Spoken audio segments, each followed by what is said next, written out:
আবারও খবরের শিরোনামে মুর্শিদাবাদ। এবার ফরাক্কার শিবনগর এলাকায় উদ্ধার হল ব্যাগ ভর্তি তাজা বোমা। বিধানসভা ভোটের প্রাক্কালে এই ঘটনায় তীব্র চাঞ্চল্য ছড়িয়েছে গোটা এলাকা। স্থানীয় সূত্রে খবর, শিবনগর এলাকার একটি চাষের জমিতে পরিত্যক্ত অবস্থায় একটি সন্দেহজনক ব্যাগ পড়ে থাকতে দেখেন স্থানীয়রা। খবর দেওয়া হয় ফরাক্কা থানায়। পুলিশ দ্রুত ঘটনাস্থলে পৌঁছে ব্যাগটি তল্লাশি করতেই চক্ষু চড়ুগাছ।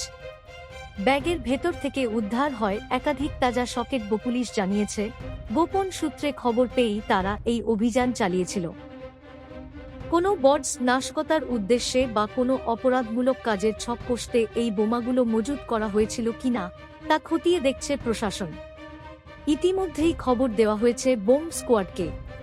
পরিস্থিতি নিয়ন্ত্রণে রাখতে এলাকায় পুলিশি টহলদারি বাড়ানো হয়েছে।